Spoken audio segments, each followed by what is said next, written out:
예, 성분 논란이 불거진 유전자 치료제 인보사 사태로 코오롱생명과학의 자회사죠. 코오롱 티슈진이 상장 폐지 위기에 처했습니다. 만약에 상장 폐지가 결정되면 4천억이 넘는 코오롱 티슈진 주식은 모두 휴지 조각이 된다고 하는데요. 네, 현재 상황부터 향후 파장까지 자세한 내용 짚어보죠. 김대호의 경제읽기 김대호 박사와 함께합니다. 어서 오십시오. 어서 오십시오. 예, 좋은 내용은 아닙니다. 이게 뭐 코스닥에 올라간 지 한 2년? 2년 좀 됐다고 하죠. 근데 2년도 채 되지 않은 이 회사가 시장에서 퇴출될 위기에 놓였다는 것은 그만큼 이 회사에 투자한 투자자들, 주주들이 피해를 볼 수도 있다는 그런 얘기가 되겠습니다. 한국거래소에서 지금 1차 심사로 상장 폐지를 결정한 이유, 일단 어디에 있습니까?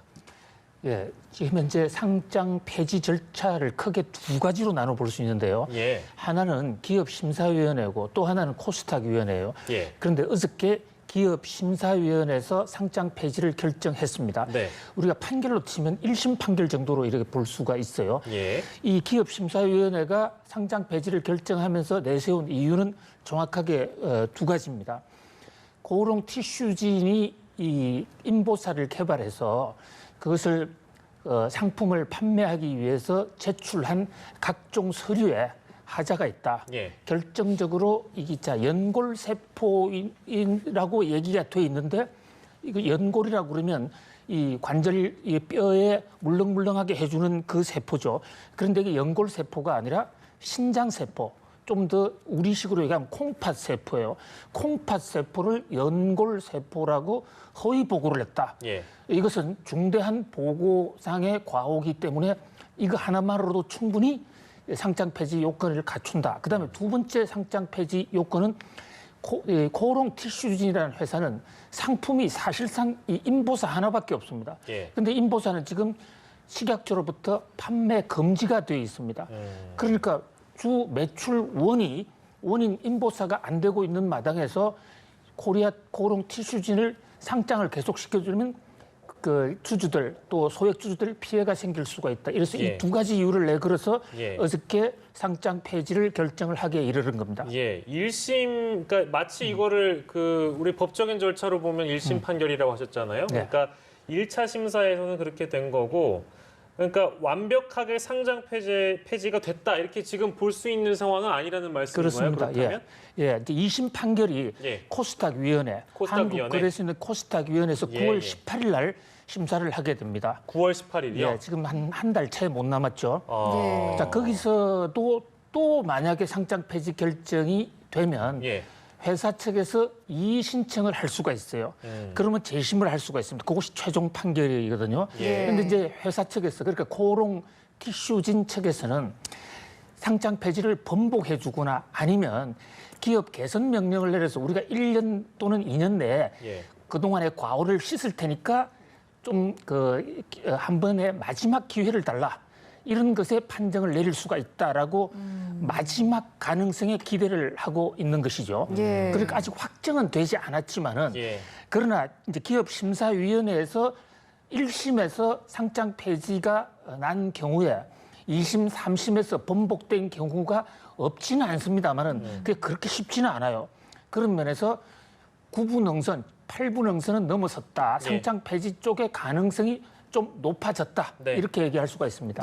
뭐 쉽지는 않겠지만 적은 확률을 뚫기 위한 이제 마지막 승부사 코오롱 티슈진의 노력이라고 해야 할까요? 지금 미국 FDA에 임상 재개 자료를 제출을 했다고 들었습니다. 혹시나 이제 인보사 심의가 재개가 된다고 했을 때 상장 폐지에 좀 큰 영향을 주기는 어려울까요? 이 코오롱 티슈진이라는 회사가 한국 회사가 아니에요. 그러니까 서류상으로는 델라웨어에서 미국의 델라웨어 세금을 거의 안 받는 델라웨어에서 회사를 만들었고 회사 소재지는 워싱턴 DC 옆에 락빌이라는 곳에 회사 소재를 두고 있는 미국 회사입니다. 미국 회사인데 이 회사가 2년 전에 한국 코스닥에 상장을 하게 된 거죠.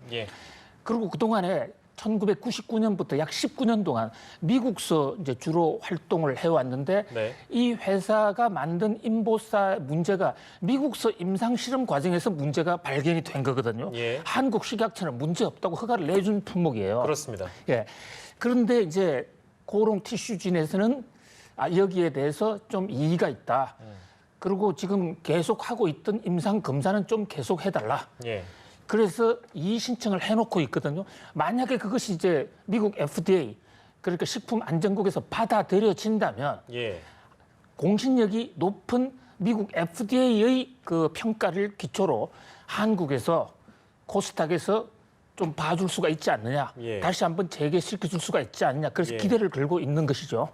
그러니까 이거 뭐 가정인데요. 만약에 그렇게 되면 실제 그 이 상장 폐지 결정이 번복될 수 있는 겁니까? 어떻게 봐야 될까요? 그것은 뭐 심사위원들의 마음에 따라 다른 것이고 예. 또 하나 이제 확정되지 않은 가정을 전제로 우리가 얘기할 수가 없는 것이 않습니까? 예. FDA가 과연 임상 실험을 재개해 줄 것인지, 예. 그다음에 임상 실험을 어떤 조건으로 재개해 줄 것인지도 변수고 임상 실험 재개라는 것 자체가 예. 이 임보사가 뭐 부작용이 없다, 약효가 있다라는 그것은 또 아니거든요. 그렇죠. 이렇게 실험을 한번 해주겠다라는 예. 것인데 거기에 대해서 예. 어떻게 판단할지 네. 현재로서 이제 전문가들은 미국 FDA가 과연 이것을 임상 실험도 재개해 주겠느냐, 예. 재개하는 쪽에 별로 무게를 안 두는 겁니다 하고 있습니다만은 예. 그러나 우리가 여기서 단정적으로 뭐 임상 실험 재개를 안 해준다라고 단정을 지을 수는 없겠죠. 저 개인적으로는 상당히 어렵지 않겠는가 이렇게 봐요. 예, 알겠습니다. 어쨌든 우리가 이 문제를 다루는 것은 피해자들이 많아질 가능성이 높기 때문입니다. 예. 그러니까 상장 폐지가 되면 당연히 이 소액 주주들은 말할 것도 없거니와 그동안 이 치료제 사용했던 환자들 같은 경우에는 굉장히 큰 마음의 상처도 얻었고 혹시 또 모르겠습니다만 앞으로 어떻게 될지 모르는 상황이잖아요. 어떤 영향이 있을 거라고 전망하세요?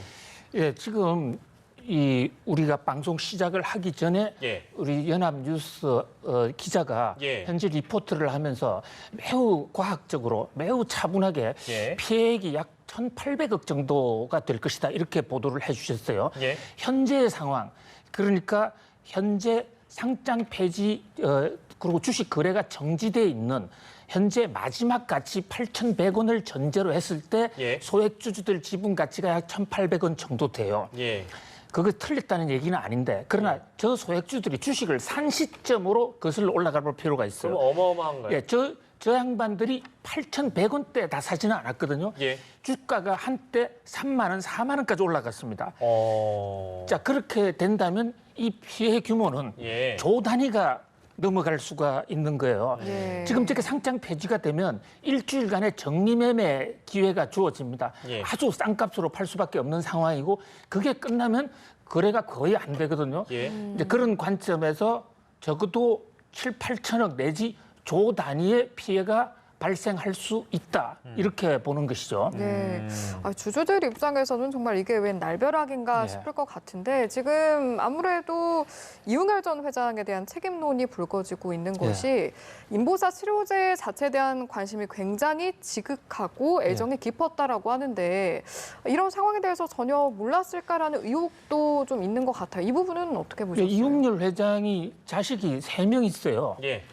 아들 하나, 이규호 아들, 그다음에 딸 둘 이렇게 있는데 본인은 나는 자식이 4명이다. 네. 네 번째 자식은 임보사다. 이임보사. 그 정도로. 예, 임보살이 이렇게 해왔거든요. 예. 그렇게 19년 동안 애지중지 길러 왔고 또 코오롱을 믿고 이웅열 회장을 믿고 투자한 사람들 입장에서는 상당히 좀 멘붕 상태라고 할 수가 있죠. 예. 그리고 이것이 임보사가 미국에서 문제가 터진 게 3월 달입니다. 올 3월 달.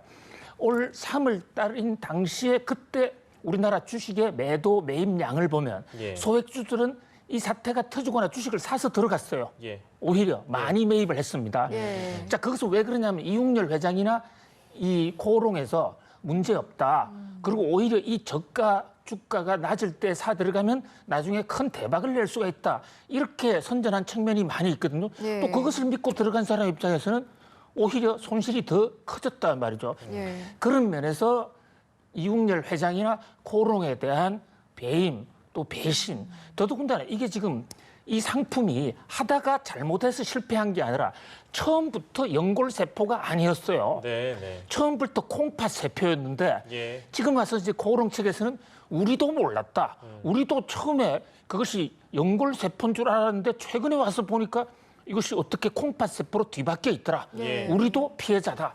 지금 이렇게 주장하고 있는데 과연 그럴까? 여기에 대해서 지금 피해자들은 상당히 지금 흥분하고 있고 상당히 지금 분기탱천해하고 있는 그러니까요. 상태죠. 그러니까 박사께서 말씀해주신 것처럼 코오롱을 믿고라는 언급이 있으셨어요. 이제 코오롱 자체가 우리나라 최초의 나일론 제조사라서 네. 우리나라에서 가진 어떤 믿음, 회사로서에 네. 대한 어떤 신뢰가 있었는데 어쨌든 이 나일론 제조사였는데 신약 개발에 뛰어들면서 이런 상황에 휘말리게 된 거죠. 신약 개발에는 갑자기 뛰어들게 된 이유가 특별히 있었나요? 예, 코오롱이라는 회사의 이름이 어디서 왔냐면요. 코리아 나일론에서 왔어요. 그래서 이제 한국 나일론이라고 예. 그러는데 이 대목에서 세간에서는 예. 이 나일론이라는 게 두 가지 뜻이 있습니다. 슬랭으로 예. 진짜 옷이 아니고 가짜 옷이잖아요. 예. 그래서 거짓말한다 해서 나일론 예, 이렇게 예, 얘기하는데 예. 한국 사기 예. 뭐 지금 이렇게까지도 얘기하고 있는 곳이 있어요. 예. 어쨌든 이 코오롱이라는 회사는 그 아버지 이원만 씨, 그러니까 할아버지 되죠. 이원만 씨가 일제시대 때 니혼 대학을 나와가지고 거기서 일본의 나일론을 독점하면서 원래 나일론은 미국의 듀봉사가 만든 겁니다. 예. 듀봉사가 개발한 건데 일본에서 그것을 판매 대행을 했죠. 그것을 한국에 끌어온 거예요. 예. 끌어와서 한국에서 나일론을 독점하면서 우리나라 섬유 산업, 나일론이 들어간 섬유는 이 코오롱이 거의 초기에 다 만들고 보급했다고 해도 과언이 아니죠. 예. 그로 이후로 이제 이만희 씨는 공화당 당시 박정희가 만든 당의 국회의원을 하셨던 분이에요. 예. 그 아들인 이동찬 씨가 꾸준히 섬유를 해왔습니다. 그다음에 스포츠 의류, 예. 신발 이런 것을 해오다가 손자대인 지금 이웅렬 회장대에 와서 한번 우리 또 제기를 해봐야 돼. IMF 때 이 회사가 도산 위기를 맞습니다. 예. 그때 우리도 한번 신약 개발을 해봐야 되겠다 해서 뛰어들어서 코오롱 생명과학이라는 걸 만들게 되고 예. 미국의 코오롱 티슈진을 만드는데 이웅렬 회장의 고등학교 동창이 신일고등학교 동창이 이관희 박사라는 분이 있어요. 예. 이분이 스스로 인보사의 창조주라라고 얘기하는 사람이에요. 예. 인하대학 교수 출신인데 이분이 손 수술을 하다가 자기 연골 수프를 추출했다. 그래서 고등학교 동창생이던 이웅렬 회장과 이관희 씨 둘이가 만나서 예.